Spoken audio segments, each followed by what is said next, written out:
We're here at the Abingdon, Virginia headquarters of the Griffith for Congress campaign, and we're talking to Strother Smith. How are you, Mr. Smith? I'm just fine, thank you. And you are the president of the 10th Amendment Foundation. That's correct.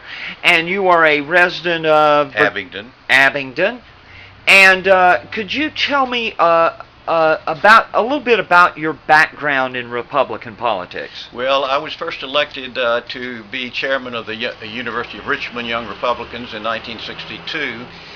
We didn't have any Republicans in the state legislature from Richmond. We only had 11 total. And I talked my dad into quitting the Democrat Party and running as a Republican for the state legislature. I managed his campaign, and he was elected as the first Republican since the war between the states.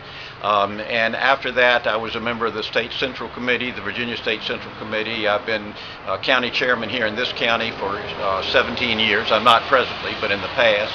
Managed a number of campaigns, most of which were successful, and have about almost 50 years of experience in the Republican Party. And you were a Goldwater delegate. Well, that's right. I was actually elected as an alternate Goldwater delegate. I was only 20 years old, but my delegate passed away before the convention, and I would have been 21 by the time of the election. Had to be 21 to vote, but anyway, I slipped in to be a delegate because my delegate died.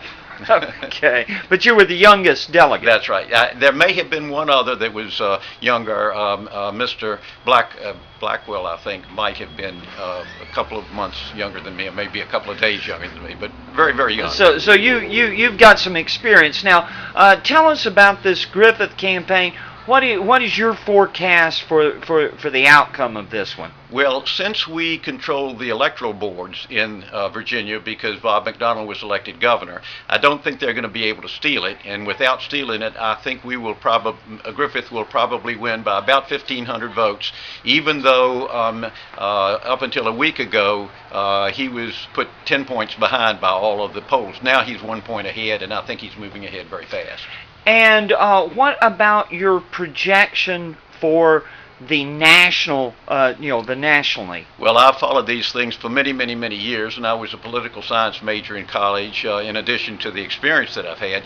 And my experience has shown that when we've had wave midterms, like we're going to have this time, that generally, and there are several college professors who say the same thing, generally the opposition party wins 70% of the seats that are considered to be in contention. Most people today consider about 90 to 100 seats being in contention. We should win 70 of those. That means that we should win, again, if they're not stolen, is roughly 63 seats, give or take 2. And in the Senate?